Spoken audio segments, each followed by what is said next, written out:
The Fluted Girl, Paolo Bacigalupi.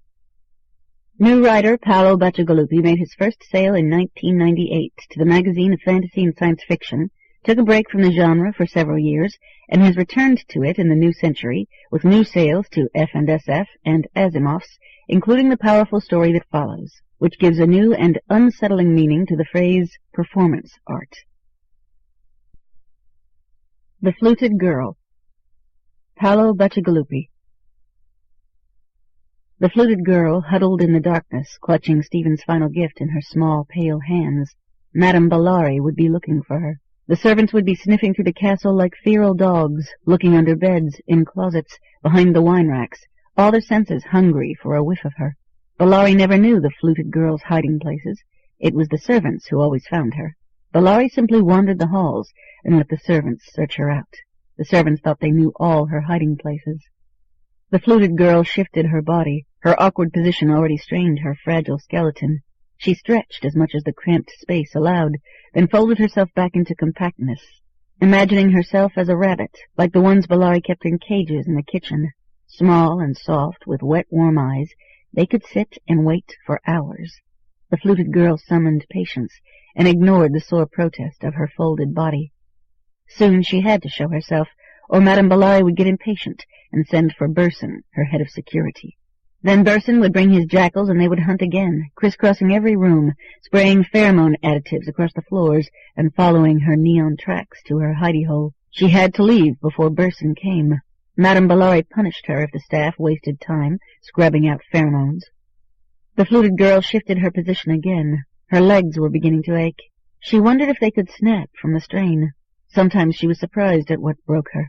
A gentle bump against a table, and she was shattered again, with Bellari angry at the careless treatment of her investment. The fluted girl sighed. In truth, it was already time to leave her hidey-hole, but still she craved the silence, the moment alone. Her sister Nia never understood. Stephen, though, he had understood. When the fluted girl told him of her hidey-hole, she thought he forgave because he was kind. Now she knew better. Stephen had bigger secrets than the silly fluted girl. He had secrets bigger than anyone had guessed. The fluted girl turned his tiny vial in her hands, feeling its smooth glass shape, knowing the amber drops it held within. Already she missed him. Beyond her hidey-hole, footsteps echoed. Metal scraped heavily across stone. The fluted girl peered out through a crack in her makeshift fortress. Below her, the castle's pantry lay jumbled with dry goods. Miriam was looking for her again, poking behind the refrigerated crates of champagne for Bellari's party tonight. They hissed and leaked mist as Miriam struggled to shove them aside and look deeper in the dark recesses behind. The fluted girl had known Miriam when they were both children in the town. Now they were as different as life and death. Miriam had grown, her breasts burgeoning, her hips widening, her rosy face smiling and laughing at her fortune. When they both came to Bellari, the fluted girl and Miriam had been the same height. Now Miriam was a grown woman, a full 2 feet taller than the fluted girl, and filled out to please a man. And she was loyal. She was a good servant for Bellari, smiling, happy to serve. They'd all been that way when they came up from the town to the castle, Miriam, the fluted girl, and her sister Nia. Then Bellari decided to make them into fluted girls. Miriam got to grow, but the fluted girls were going to be stars. Miriam spied a stack of cheeses and hams piled carelessly in one corner. She stalked it, while the fluted girl watched and smiled at the plump girl's suspicions. Miriam hefted a great wheel of Danish cheese and peered into the gap behind. "Lydia? Are you there?" The fluted girl shook her head. "No," she thought, "but you guessed well. A year ago I would have been. I could have moved the cheeses with effort. The champagne would have been too much, though. I would never have been behind the champagne." Miriam stood up. Sweat sheened her face from the effort of moving the bulky goods that fed Bellari's household. Her face looked like a bright, shiny apple. She wiped her brow with a sleeve. "Lydia, Madame Bellari is getting angry. You're being a selfish girl. Nia is already waiting for you in the practice room." Lydia nodded silently. Yes, Nia would be in the practice room. She was the good sister. Lydia was the bad one. The one they had to search for. Lydia was the reason both fluted girls were punished. Bellari had given up on discipline for Lydia directly. She contented herself with punishing both sisters and letting guilt enforce compliance. Sometimes it worked. But not now. Not with Stephen gone. Lydia needed quiet now. A place where no one watched her. A place alone. Her secret place, which she showed to Stephen and which he had examined with such surprised, sad eyes. Stephen's eyes had been brown. When he looked at her, she thought that his eyes were almost as soft as Bellari's rabbits.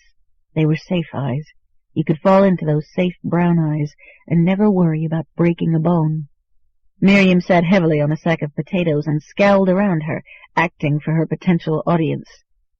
"You're being a selfish girl, a vicious selfish girl to make us all search this way." The fluted girl nodded. "Yes, I am a selfish girl," she thought. "I am a selfish girl, and you are a woman, and yet we are the same age, and I am smarter than you. You are clever, but you don't know that hidey-holes are best when they are in places no one looks. You look for me under and behind and between, but you don't look up. I am above you, and I am watching you, just as Stephen watched us all." Miriam grimaced and got up. "No matter. Burson will find you."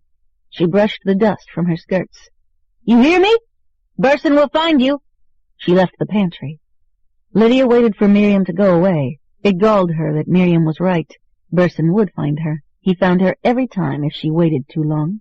Silent time could only be stolen for so many minutes. It lasted as long as it took Bellari to lose patience and call the jackals. Then another hidey-hole was lost.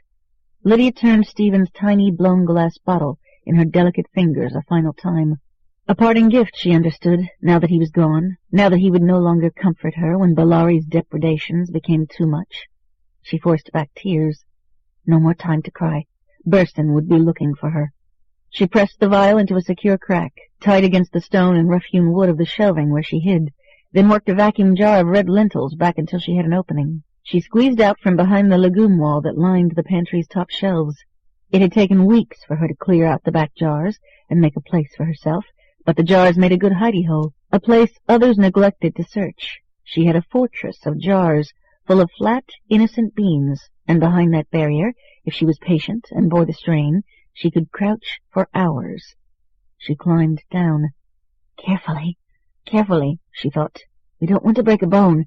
We have to be careful of the bones. She hung from the shelves as she gently worked the fat jar of red lentils back into place, then slipped down the last shelves to the pantry floor. Barefoot on cold stone flagging, Lydia studied her hidey-hole. Yes, it looked good still. Stephen's final gift was safe up there. No one looked able to fit in that few feet of space, not even a delicate, fluted girl. No one would suspect. She folded herself so perfectly into such a place. She was slight as a mouse, and sometimes fit into surprising places. For that, she could thank Bellari. She turned and hurried from the pantry, determined to let the servants catch her far away from her last surviving hidey-hole. By the time Lydia reached the dining hall, she believed she might gain the practice rooms without discovery. There might be no punishments. Bellari was kind to those she loved, but uncompromising when they disappointed her. Though Lydia was too delicate to strike, there were other punishments. Lydia thought of Stephen. A small part of her was happy that he was beyond Bellari's tortures. Lydia slipped along the dining hall's edge, shielded by ferns and blooming orchids.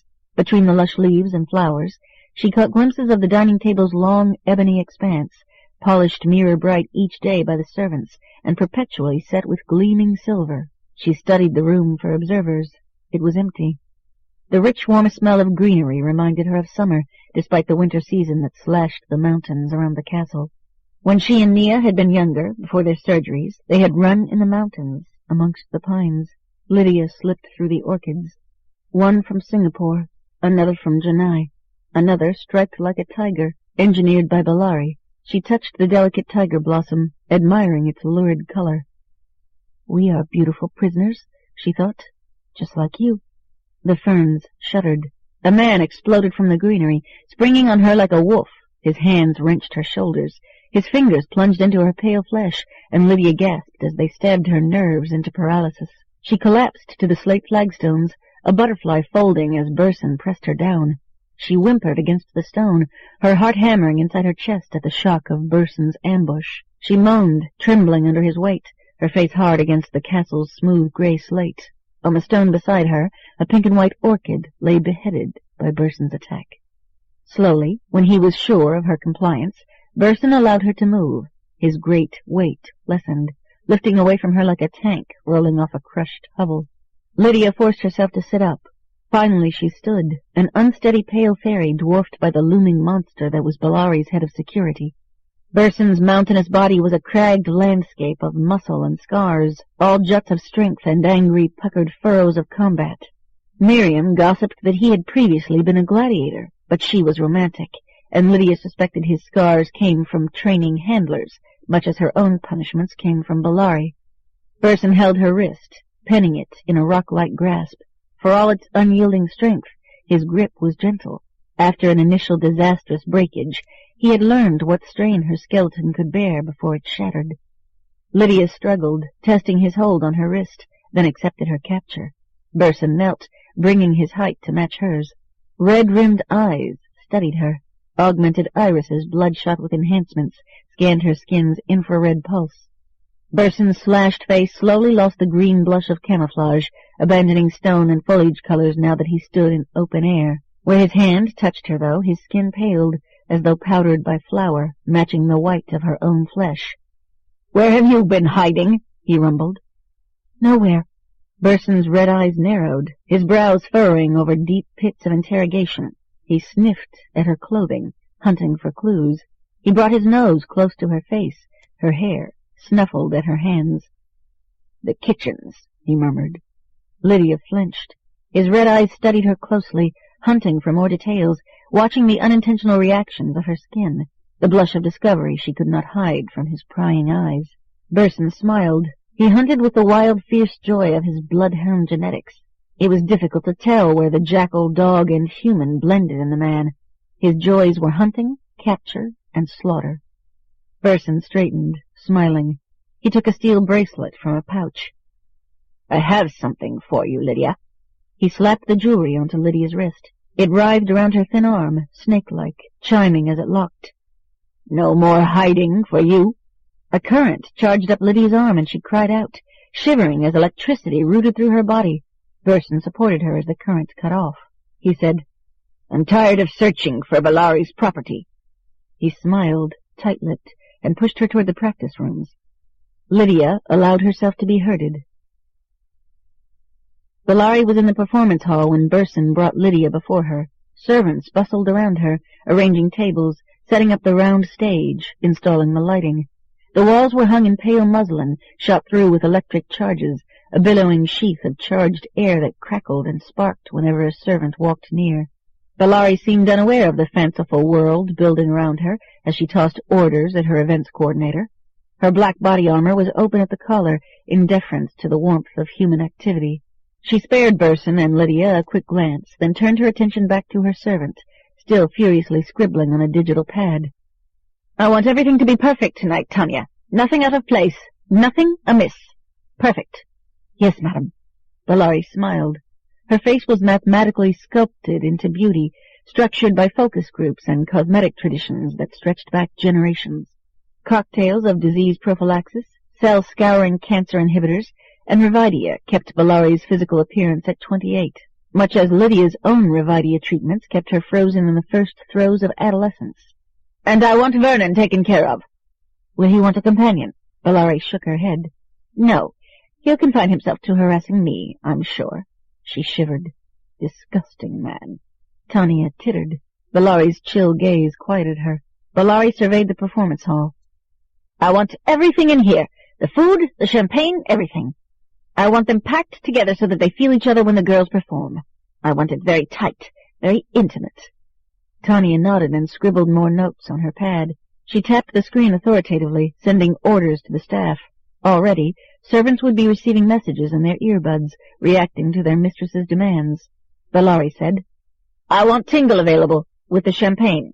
It will whet their appetites." "You'll have an orgy if you do." Bellari laughed. "That's fine. I want them to remember tonight. I want them to remember our fluted girls. Vernon, particularly." Her laughter quieted, replaced by a hard-edged smile, brittle with emotion. "He'll be angry when he finds out about them, but he'll want them anyway, and he'll bid like the rest." Lydia watched Bellari's face. She wondered if the woman knew how clearly she broadcast her feelings about the pendant entertainment executive. Lydia had seen him once from behind a curtain. She and Stephen had watched Vernon Weir touch Bellari, and watched Bellari first shy from his touch, and then give in, summoning the reserves of her acting skill to play the part of a seduced woman. Vernon Weir had made Bellari famous. He'd paid the expense of her body sculpting and made her a star, much as Bellari now invested in Lydia and her sister. But Master Weir extracted a price for his aid, Faustian devil that he was.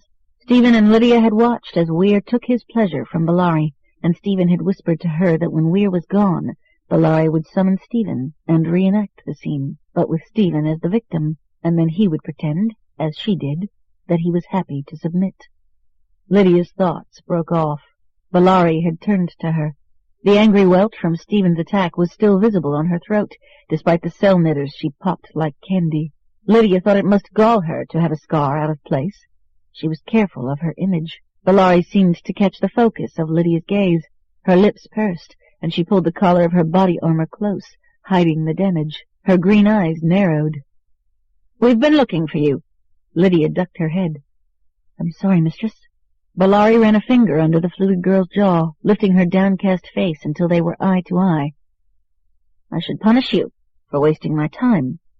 "Yes, mistress. I'm sorry." The Fluted girl lowered her eyes. Bellari wouldn't hit her. She was too expensive to fix. She wondered if Bellari would use electricity or isolation or some other humiliation cleverly devised. Instead, Bellari pointed to the steel bracelet. "What's this?" Burson didn't flinch at her question. He had no fear. He was the only servant who had no fear. Lydia admired him for that, if nothing else. "To track her and shock her." He smiled, pleased with himself. "It causes no physical destruction." Bellari shook her head. "I need her without jewelry tonight. Take it off." "She will hide." "No, she wants to be star. She'll be good now, won't you, Lydia?" Lydia nodded. Burson shrugged and removed the bracelet, unperturbed. He leaned his great scarred face close to Lydia's ear.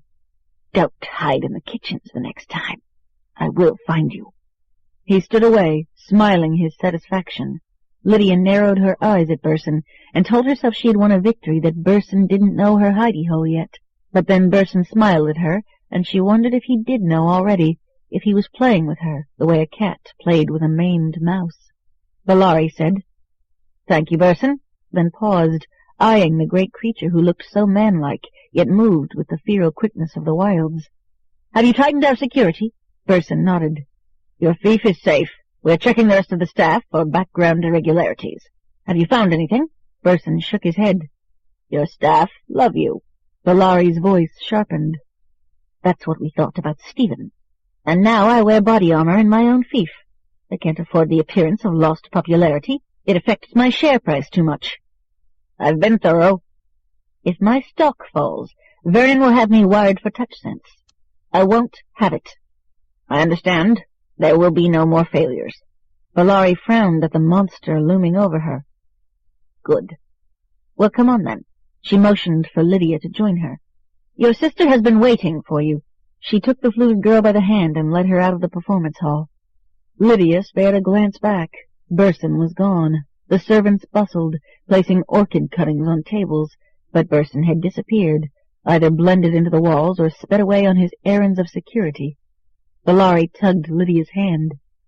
"You led us on a merry search. I thought we would have to spray the pheromones again." "I'm sorry. No harm? This time?" Bellari smiled down at her. "Are you nervous about tonight?" Lydia shook her head. "No." "No?" Lydia shrugged. "Will Master Weir purchase our stock?" "If he pays enough." "Will he?" Bellari smiled.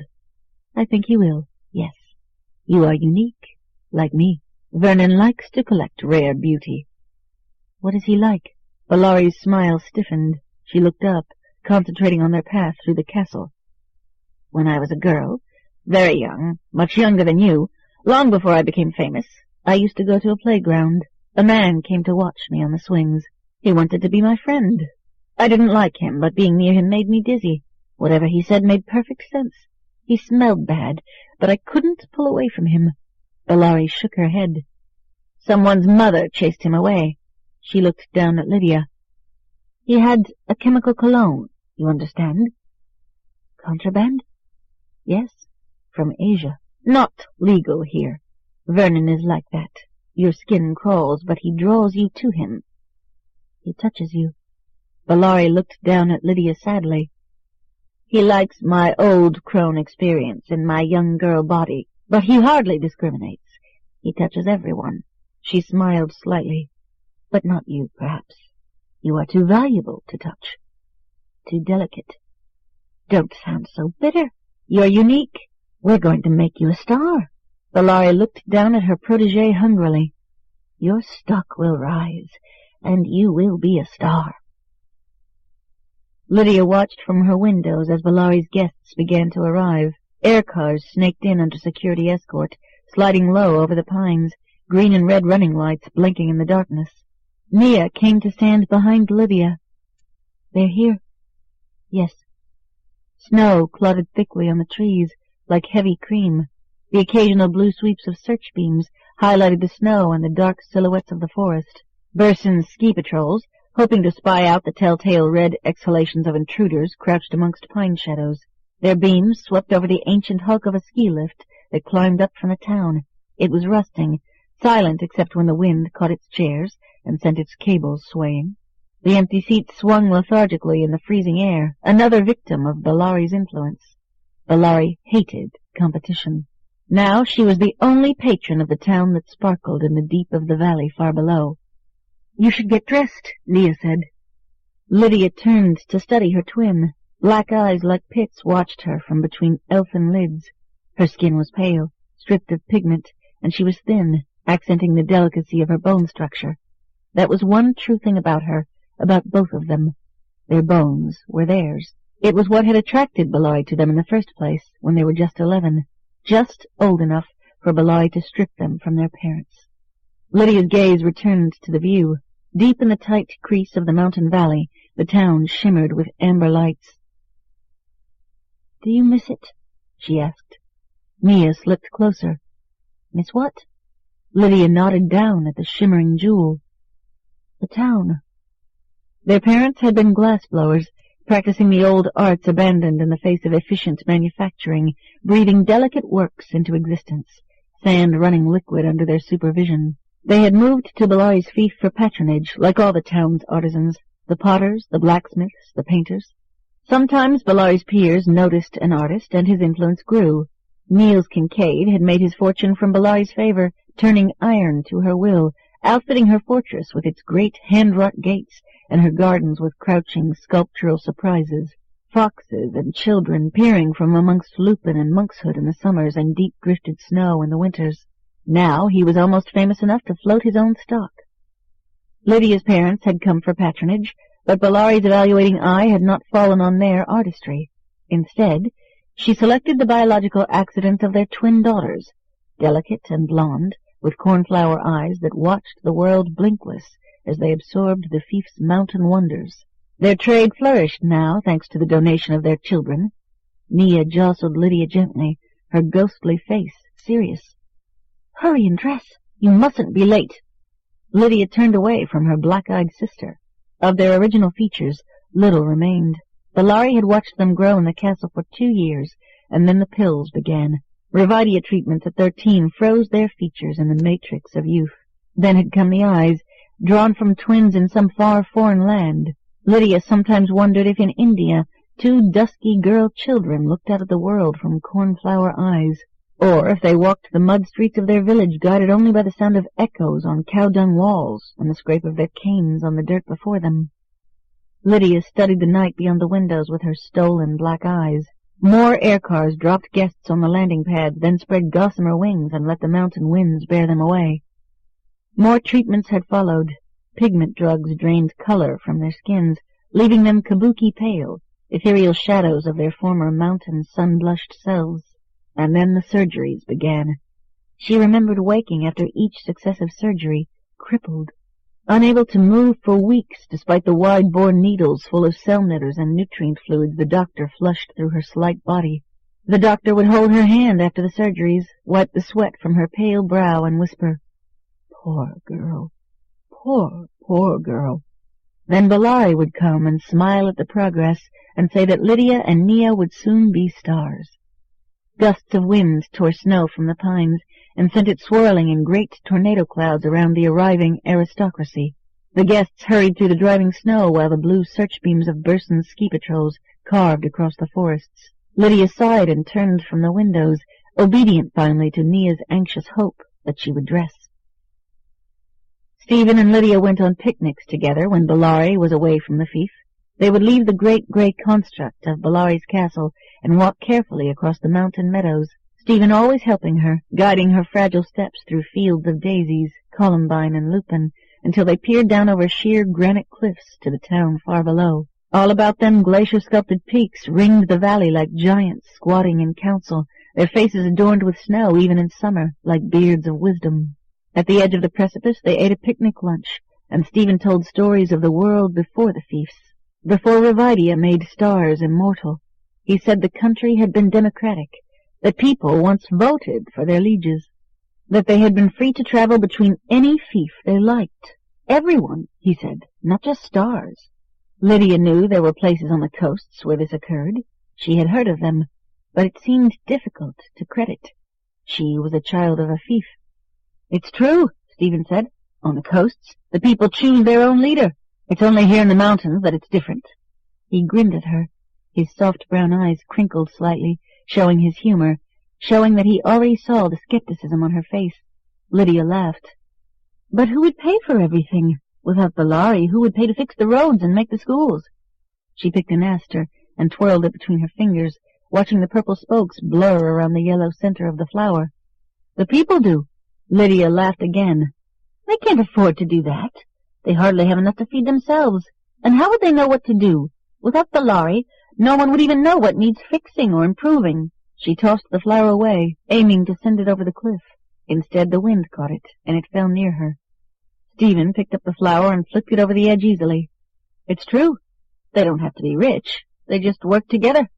You think Bellari knows everything? She hires advisors. People can do that as well as she." Lydia shook her head.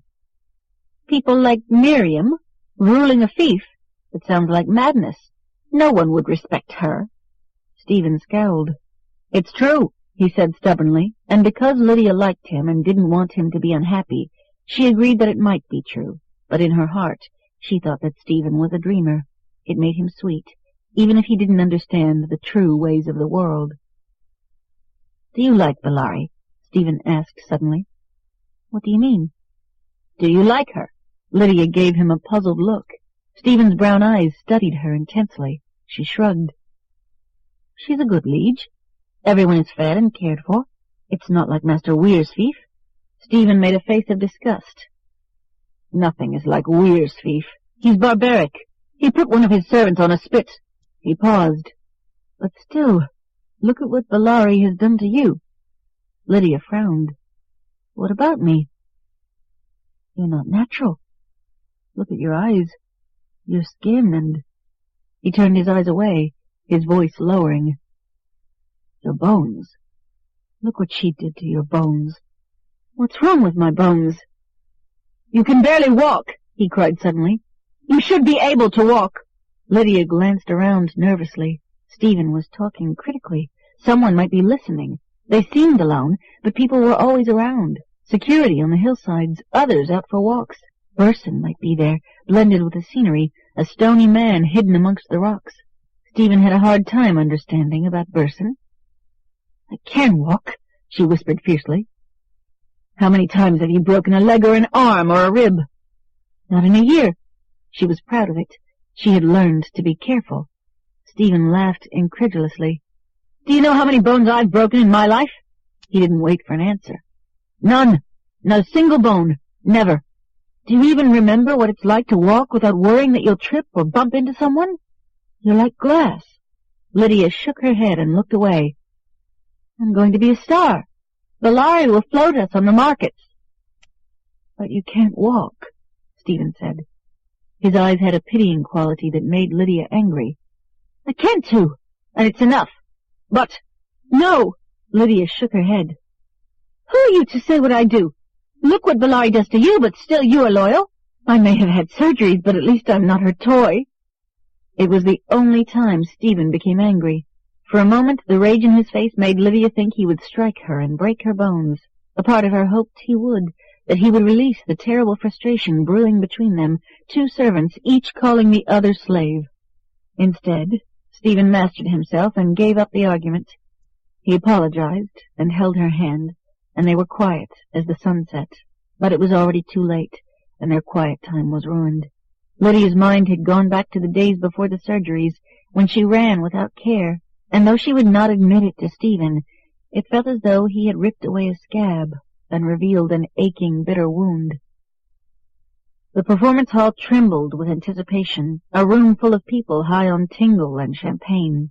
The muslin on the walls flickered like lightning as Bellari's guests, swathed in brilliant silks and sparkling gold, swirled through the room in colorful clouds of revelry, clumping together with conversation, then breaking apart with laughter as they made their social rounds. Lydia slipped carefully among the guests, her pale skin and diaphanous shift a spot of simplicity amongst the gaudy colors and wealth. Some of the guests eyed her curiously, the strange girl threading through their pleasure. They quickly dismissed her. She was merely another creature of Bellari's, intriguing to look at, perhaps, but of no account. Their attention always returned to the more important patterns of gossip and association swirling around them. Lydia smiled. Soon, she thought, you will recognize me.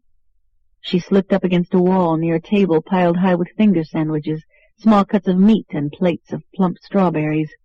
Lydia scanned the crowds. Her sister was there across the room, dressed in an identical diaphanous shift. Bellari stood surrounded by Mediascape names and fief lieges, her green gown matching her eyes, smiling, apparently at ease, even without her new-found habit of body armor. Vernon Weir slipped up behind Bellari, stroking her shoulder. Lydia saw Bellari shiver and steel herself against Weir's touch. She wondered how he could not notice. Perhaps he was one of those who took pleasure in the repulsion he inflicted. Bellari smiled at him, her emotions under control once again. Lydia took a small plate of meats from the table. The meat was drizzled with raspberry reduction and was sweet. Bellari liked sweet things, like the strawberries she was eating now with the pendant entertainment executive at the far end of the table. The sweet addiction was another side effect of the tingle. Bellari caught sight of Lydia and led Vernon Weir toward her. "Do you like the meat?" she asked, smiling slightly. Lydia nodded, finishing carefully. Bellari's smile sharpened. "I'm not surprised. You have a taste for good ingredients." Her face was flushed with tingle. Lydia was glad they were in public. When Bellari took too much tingle, she hungered and became erratic. Once Bellari had crushed strawberries against her skin, making her pale flesh blush with the juice, and then, high with the erotic charge of overdose, she had forced Lydia's tongue to Nia's juice-stained flesh, and Nia's tongue to hers, while Bellari watched, pleased with the decadent performance. Bellari selected a strawberry and offered it to Lydia. "Here, have one, but don't stain yourself. I want you perfect." Her eyes glistened with excitement. Lydia steeled herself against memory and accepted the berry. Vernon studied Lydia. "She's yours?" Bellari smiled fondly. "One of my fluted girls." Vernon knelt and studied Lydia more closely. "What unusual eyes you have." Lydia ducked her head shyly. Bellari said, "I had them replaced." "Replaced?" Vernon glanced up at her. "Not altered?" Bellari smiled. "We both know nothing that beautiful comes artificially." She reached down and stroked Lydia's pale blonde hair, smiling with satisfaction at her creation. "When I got her, she had the most beautiful blue eyes, the color of the flowers you find here in the mountains in the summer." She shook her head. "I had them replaced. They were beautiful, but not the look I wished for." Vernon stood up again. "She is striking, but not as beautiful as you." Bellari smiled cynically at Vernon. "Is that why you want me wired for touch sense?" Vernon shrugged. "It's a new market, Bellari. With your response, you could be a star." "I'm already a star." Vernon smiled. "But Rivadia is expensive." "We always come back to that, don't we, Vernon?" Vernon gave her a hard look. "I don't want to be at odds with you, Bellari. You've been wonderful for us, worth every penny of your reconstruction. I've never seen a finer actress. But this is pendant, after all. You could have bought your stock a long time ago if you weren't so attached to immortality. He eyed Bellari coldly. If you want to be immortal, you will wire touch sense. Already we're seeing massive acceptance in the marketplace. It's the future of entertainment. I'm an actress, not a marionette. I don't crave people inside my skin. Vernon shrugged. We all pay a price for our celebrity. When the markets move, we must follow. None of us is truly free. He looked at Bellari meaningfully. Certainly not if we want to live forever. Bellari smiled slyly. Perhaps. She nodded at Lydia. Run along. It's almost time. She turned back to Vernon. There's something I'd like you to see. Stephen gave her the vial the day before he died. Lydia had asked what it was, a few amber drops in a vial no larger than her pinky. She had smiled at the gift, feeling playful, but Stephen had been serious. It's freedom, he said. She shook her head, uncomprehending. If you ever choose, you control your life. You don't have to be Bellari's pet. I'm not her pet. He shook his head. If you ever want to escape. He held up the vial. It's here. He handed it to her and closed her pale hand around the tiny bottle. It was hand-blown. Briefly, she wondered if it came from her parents' workshop. Stephen said, We're small people here. Only people like Bellari have control. In other places, other parts of the world, it's different. Little people still matter. But here, he smiled sadly, all we have is our lives. Comprehension dawned. She tried to pull away, but Stephen held her firmly. I'm not saying you want it now, but someday perhaps you will. Perhaps you'll decide you don't want to cooperate with Bellari anymore, no matter how many gifts she showers on you. He squeezed her hand gently. It's quick, almost painless. He looked into her eyes with the soft, browned kindness that had always been there. It was a gift of love, however misguided, and because she knew it would make him happy, she nodded and agreed to keep the vial and put it in her hidey-hole, just in case. She couldn't have known that he had already chosen his own death, that he would hunt Bellari with a knife and almost succeed. No one noticed when the Fluted girls took their places on the center dais. They were merely oddities, pale angels, entwined. Lydia put her mouth to her sister's throat, feeling her pulse threading rapidly under her white skin. It throbbed against her tongue as she sought out the tiny borehole in her sister's body.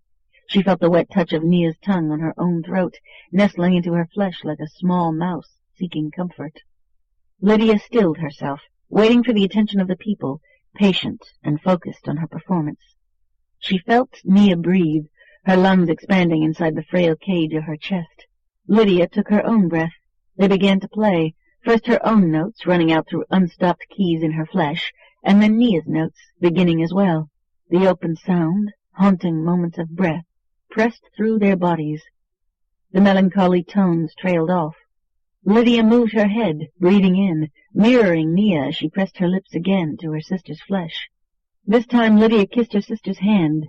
Nia's mouth sought the delicate hollow of her clavicle. Music, mournful, as hollow as they were, breathed out from their bodies. Nia breathed into Lydia, and the exhalation of her lungs slipped out through Lydia's bones, tinged with emotion, as though the warm air of her sister came to life within her body. Around the girls, the guests fell quiet. The silence spread, like ripples from a stone thrown into a placid pool, speeding outward from their epicenter to lap at the farthest edges of the room.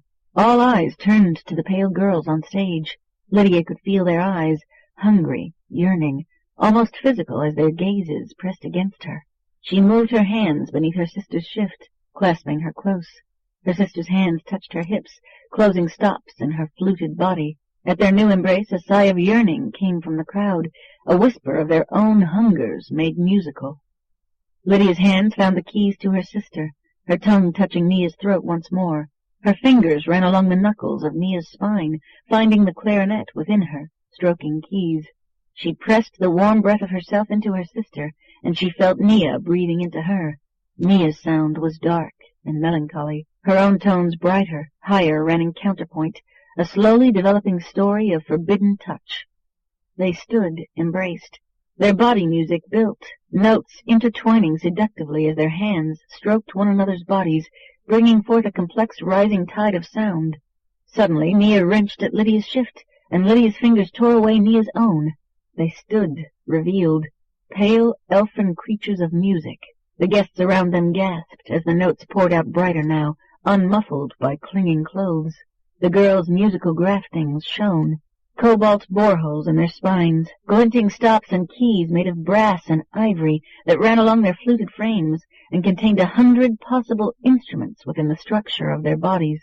Nia's mouth crept up Lydia's arm. Notes spilled out of Lydia as bright as water jewels. Laments of desire and sin flowed from Nia's pores. Their embraces became more frenzied, a choreography of lust. The spectators pressed closer, incited by the spectacle of naked youth and music intertwined. Around her, Lydia was vaguely aware of their watching eyes and flushed expressions. The tingle and the performance were doing their work on the guests. She could feel the heat rising in the room. She and Nia sank slowly to the floor, their embraces becoming more erotic and elaborate, the sexual tension of their musical conflict increasing as they entwined. Years of training had come to this moment, this carefully constructed weave of harmonizing flesh. We perform pornography, Lydia thought. Pornography for the profit of Bellari. She caught a glimpse of her patron's gleaming pleasure, Vernon Weir dumbstruck beside her. Yes, she thought. Look at us, Master Weir. Look and see what pornography we perform. And then it was her turn to play upon her sister, and her tongue and hands stroked Nia's keys. It was a dance of seduction and acquiescence. They had other dances, solos and duets, some chaste, others obscene, but for their debut, Bellari had chosen this one. The energy of their music increased, violent, climactic, until at last she and Nia lay upon the floor, expended, sheathed in sweat, bare twins tangled in musical lasciviousness. Their body music fell silent. Around them no one moved. Lydia tasted salt on her sister's skin as they held their pose. The lights dimmed, signaling completion. Applause exploded around them. The lights brightened. Nia drew herself upright. Her lips quirked in a smile of satisfaction as she helped Lydia to her feet.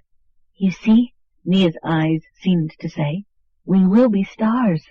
Lydia found herself smiling with her sister. Despite the loss of Stephen, despite Bellari's depredations, she was smiling. The audience's adoration washed over her, a balm of pleasure. They curtsied to Bellari as they had been trained, making obeisance first to their patron, the mother goddess who had created them. Bellari smiled at the gesture, however scripted it was, and joined the applause of her guests. The people's applause increased again at the girl's good grace. Then Nia and Lydia were curtsying to the corners of the compass, gathering their shifts and leaving the stage, guided by Burson's hulking presence to their patron. The applause continued as they crossed the distance to Bellari. Finally, at Bellari's wave, the clapping gave way to respectful silence. She smiled at her assembled guests, placing her arms around the slight shoulders of the girls, and said, My lords and ladies, our fluted girls, and applause burst over them again, one final explosion of adulation before the guests fell to talking, fanning themselves, and feeling the flush of their own skins which the girls had inspired. Bellari held the fluted girls closely and whispered in their ears. You did well. She hugged them carefully. Vernon Weir's eyes roved over Lydia and Nia's exposed bodies. You outdo yourself, Bellari, he said. Bellari inclined her head slightly at the compliment. Her grip on Lydia's shoulder became proprietary. Bellari's voice didn't betray her tension. She kept it light, comfortably satisfied with her position, but her fingers dug into Lydia's skin. They are my finest. Such an extraordinary crafting. It's expensive when they break a bone. They're terribly fragile. Bellari smiled down at the girls affectionately. They hardly remember what it's like to walk without care. All the most beautiful things are fragile. Vernon touched Lydia's cheek. She forced herself not to flinch. It must have been complex to build them. Bellari nodded. They are intricate. She traced a finger along the boreholes in Nia's arm. Each note isn't simply affected by the placement of fingers on keys, but also by how they press against one another, or the floor, if an arm is bent, or if it is straightened. We froze their hormone levels so that they wouldn't grow, and then we began designing their instruments. It takes an enormous amount of skill for them to play and to dance. How long have you been training them? 5 years. 7 if you count the surgeries that began the process. Vernon shook his head. And we never heard of them. You would have ruined them. I'm going to make them stars. We made you a star. And you'll unmake me as well, if I falter. So you'll float them on the markets? Bellari smiled at him. Of course. I'll retain a controlling interest, but the rest I will sell. You'll be rich. Bellari smiled. More than that, I'll be independent. Vernon mimed elaborate disappointment. I suppose this means we won't be wiring you for touch sense. I suppose not. The tension between them was palpable. Vernon, calculating, looking for an opening while Bellari gripped her property and faced him. Vernon's eyes narrowed. As though sensing his thoughts, Bellari said, I've insured them. Vernon shook his head ruefully. Bellari, you do me a disservice. He sighed. I suppose I should congratulate you. To have such loyal subjects and such wealth, you've achieved more than I would have thought possible when we first met. My servants are loyal because I treat them well. They are happy to serve. Would your Stephen agree? Vernon waved at the sweetmeats in the center of the refreshment table, drizzled with raspberry and garnished with bright green leaves of mint. Bellari smiled.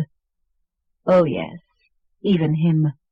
Do you know that just as Michael and Renee were preparing to cook him, he looked at me and said, Thank you. She shrugged. He tried to kill me, but he did have the most eager urge to please. Even so, at the very end he told me he was sorry, and that the best years of his life had been in service to me. She wiped at a theatrical tear.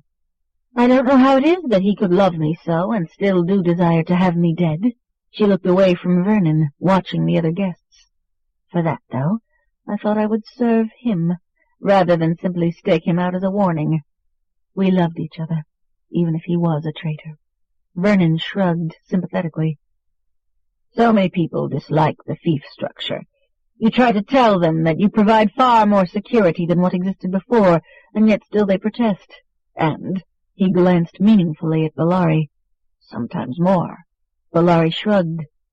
Well, my subjects don't protest. At least not until Stephen. They love me. Vernon smiled. As we all do. In any case, serving him chilled this way, he lifted a plate from the table. Your taste is impeccable. Lydia's face stiffened as she followed the conversation. She looked at the array of finely sliced meats, and then at Vernon as he forked a bite into his mouth. Her stomach turned. Only her training let her remain still. Vernon and Bellari's conversation continued, but all Lydia could think was that she had consumed her friend, the one who had been kind to her. Anger trickled through her, filling her porous body with rebellion. She longed to attack her smug patron, but her rage was impotent. She was too weak to hurt Bellari. Her bones were too fragile, her physique too delicate. Bellari was strong in all things, as she was weak. Lydia stood trembling with frustration, and then Stephen's voice whispered comforting wisdom inside her head. She could defeat Bellari. Her pale skin slushed with pleasure at the thought. As though sensing her, Bellari looked down. Lydia, go put on clothes and come back. I'll want to introduce you and your sister to everyone before we take you public. Lydia crept toward her hidey-hole. The vial was still there, if Burson had not found it. Her heart hammered at the thought that the vial might be missing, that Stephen's final gift had been destroyed by the monster. She slipped through dimly lit servants' tunnels to the kitchen, anxiety pulsing at every step. The kitchen was busy, full of staff preparing new platters for the guests. Lydia's stomach turned. She wondered if more trays bore Stephen's remains. The stoves flared, and the ovens roared as Lydia slipped through the confusion, a ghostly waif sliding along the walls. No one paid her attention. They were too busy laboring for Bellari, doing her bidding without thought or conscience. Slaves, truly. Obedience was all Bellari cared for. Lydia smiled grimly to herself. If obedience was what Bellari loved, she was happy to provide a true betrayal. She would collapse on the floor, amongst her mistress's guests, destroying Bellari's perfect moment, shaming her and foiling her hopes of independence. The pantry was silent when Lydia slipped through its archway. Everyone was busy serving, running like dogs to feed Bellari's brood. Lydia wandered amongst the stores, past casks of oil and sacks of onions, past the great humming freezers that held whole sides of beef within their steel bowels. She reached the broad tall shelves at the pantry's end and climbed past preserved peaches, tomatoes, and olives to the high-stored legumes. She pushed aside a vacuum jar of lentils and felt within. For a moment, as she slid her hand around the cramped hiding place, she thought the vial was missing, but then her grasp closed on the tiny blown glass bulb. She climbed down, careful not to break any bones, laughing at herself as she did, thinking that it hardly mattered now, and hurried back through the kitchen, past the busy, obedient servants, and then down the servants' tunnels, intent on self-destruction. As she sped through the darkened tunnels, she smiled, glad that she would never again steal through dim halls hidden from the view of aristocracy. Freedom was in her hands. For the first time in years, she controlled her own fate. Burson lunged from the shadows, his skin shifting from black to flesh as he materialized. He seized her and jerked her to a halt. Lydia's body strained at the abrupt capture. She gasped, her joints creaking. Burson gathered her wrists into a single massive fist. With his other hand he turned her chin upward, subjecting her black eyes to the interrogation of his red-rimmed orbs. "Where are you going?" His size could make you mistake him for stupid, she thought, his slow, rumbling voice, his great, animal-like gaze. But he was observant where Bellari was not. Lydia trembled and cursed herself for foolishness. Burson studied her, his nostrils flaring at the scent of fear. His eyes watched the blush of her skin. "Where are you going?" he asked again. Warning laced his tone. "Back to the party," Lydia whispered. "Where have you been?" Lydia tried to shrug. "Nowhere. Changing." "Mia is already there. You are late. Bellari wondered about you." Lydia said nothing. There was nothing she could say to make Burson lose his suspicions. She was terrified that he would pry open her clenched hands and discover the glass vial. The servants said it was impossible to lie to Burson. He discovered everything. Burson eyed her silently, letting her betray herself. Finally he said, "You went to your hidey-ho." He sniffed at her. "Not in the kitchen, though. The pantry." He smiled, revealing hard, sharp teeth. "High up." Lydia held her breath. Burson couldn't let go of a problem until it was solved. It was bred into him. His eyes swept over her skin. "You're nervous," he sniffed. "Sweating. Fear." Lydia shook her head stubbornly. The tiny vial in her hands was slick. She was afraid she would drop it, or move her hands and call attention to it. Burson's great strength pulled her until they were nose to nose. His fist squeezed her wrists until she thought they would shatter. He studied her eyes. "So afraid." "No." Lydia shook her head again. Burson laughed, contempt and pity in the sound. "It must be terrifying to know you can be broken at any time." His stone grip relaxed. Blood rushed back into her wrists. "Have your hidey-ho, then. Your secret is safe with me." For a moment, Lydia wasn't sure what he meant. She stood before the giant security officer, frozen still, but then Burson waved his hand irritably and slipped back into the shadows, his skin darkening as he disappeared. "Go!" Lydia stumbled away, her legs wavering, threatening to give out. She forced herself to keep moving, imagining Burson's eyes burning into her pale back. She wondered if he still watched her, or if he had already lost interest in the harmless, spindly, fluted girl, Bellari's animal, who hid in the closets and made the staff hunt high and low for the selfish mite. Lydia shook her head in wonderment. Burson had not seen. Burson, for all his enhancements, was blind, so accustomed to inspiring terror that he could no longer distinguish fear from guilt. A new gaggle of admirers swarmed around Bellari, people who knew she was soon to be independent. Once the fluted girls floated on the market, Bellari would be nearly as powerful as Vernon Weir, valuable not only for her own performances, but also for her stable of talent. Lydia moved to join her, the vial of liberation hidden in her fist. Mia stood near Bellari, talking to Claire Paranovas from SK-Net. Mia nodded graciously at whatever the woman was saying, acting as Bellari had trained them, always polite, never ruffled, always happy to talk. Nothing to hide but stories to tell. That was how you handled the media. If you kept them full, they never looked deeper. Mia looked comfortable in her role. For a moment, Lydia felt a pang of regret at what she was about to do. Then she was beside Bellari, and Bellari was smiling and introducing her to the men and women who surrounded her with fanatic affection. Megumi Story, Kim Song-lee, Maria Blist, Takashi Gandhi, more and more names, the global fraternity of media elites. Lydia smiled and bowed, while Bellari fended off their proffered hands of congratulation, protecting her delicate investment. Lydia performed as she had been trained, but in her hand the vial lay sweaty, a small jewel of power and destiny. Stephen had been right. The small only controlled their own termination. Sometimes not even that. Lydia watched the guests take slices of Stephen, commenting on his sweetness. Sometimes not even that. She turned from the crowd of admirers and drew a strawberry from the pyramids of fruit on the refreshment table. She dipped it in cream and rolled it in sugar, tasting the mingled flavors. She selected another strawberry, red and tender between her spidery fingers, a sweet medium for a bitter freedom earned. With her thumb, she popped the tiny cork out of the vial and sprinkled amber jewels on the lush berry. She wondered if it would hurt, or if it would be quick. It hardly mattered. Soon she would be free. She would cry out and fall to the floor, and the guests would step back, stunned at Bellari's loss. Bellari would be humiliated, and more important, would lose the value of the Fluted twins. Vernon Weir's lecherous hands would hold her once again. Lydia gazed at the tainted strawberry. Sweet, Lydia thought. Death should be sweet. She saw Bellari watching her, smiling fondly, no doubt happy to see another as addicted to sweets as she. Lydia smiled inwardly, pleased that Bellari would see the moment of her rebellion. She raised the strawberry to her lips. Suddenly a new inspiration whispered in her ear. An inch from death. Lydia paused, then turned, and held out the strawberry to her patron.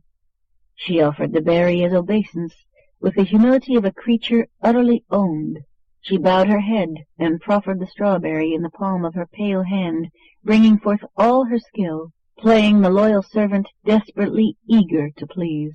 She held her breath, no longer aware of the room around her. The guests and conversations all had disappeared. Everything had gone silent.